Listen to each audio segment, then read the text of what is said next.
I'm Jessie Sechrist, parent educator for the Family Resource Center. In the work that I do with fathers, father figures, and young men, something that I've noticed quite often is this various types of destructive behaviors that are not only harmful to the men that I serve and the young men that I serve, but also harmful to others that are around them. I've also noticed positive behaviors as well, and so I think all that kind of goes together with this. But it all culminates from what I've been able to observe from this idea of identity and purpose. You know, that reminds me of a quote by Peggy O'Mara. It's the way we talk to our children becomes their inner voice.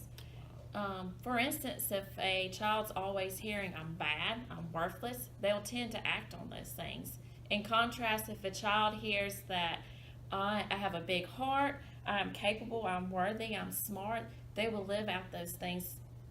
Wow. I mean, and this idea of identity that we're talking about, I think that's a huge thing.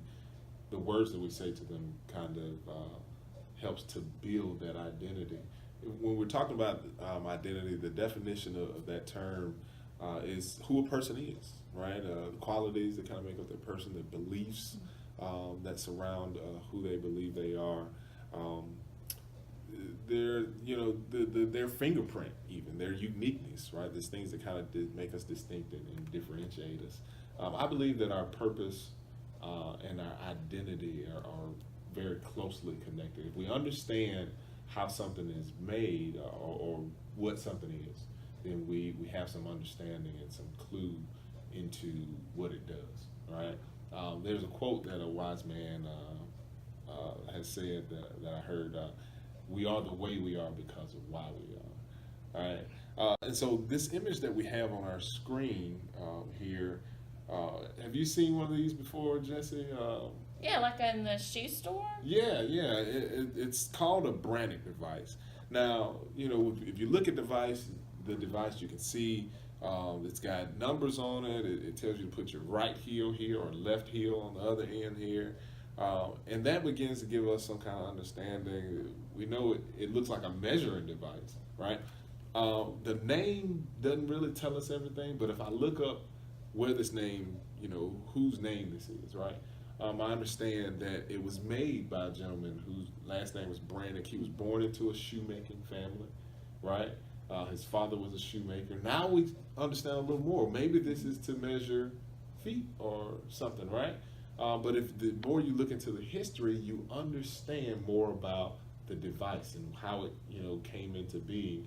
Now I can begin to understand the purpose of this thing, right? Because I know, what it is. I understand its identity, and I also can see the qualities and things like that. And so, with that device, this very same device, I could use it as a hammer or a blunt force object or something like that, but that would be abuse of the object because that was not what it was made to do. And oftentimes I think that's kind of how we treat ourselves. When we don't understand our identity, who we are, we don't understand our purpose, then it's inevitable that we'll abuse ourselves or we'll abuse others. And oftentimes many people think about our actions, right? What we do, like with our children. If they behave a certain way, we characterize them as having a certain type of behavior, and we not just characterize behavior, but we characterize them as being that behavior. But the thing that we fail to realize oftentimes is that behavior can change, right? And so I don't think that we fully can be defined by our actions. I believe that self-image, that identity is what defines us, and it's what produces the actions. Our actions, I believe, are a byproduct of what we believe on our inside.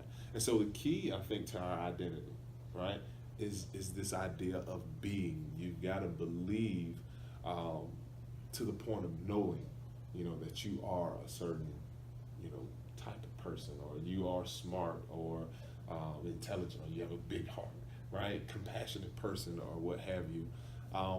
And our belief has to be based on some type of lasting truth, some type of enduring thing.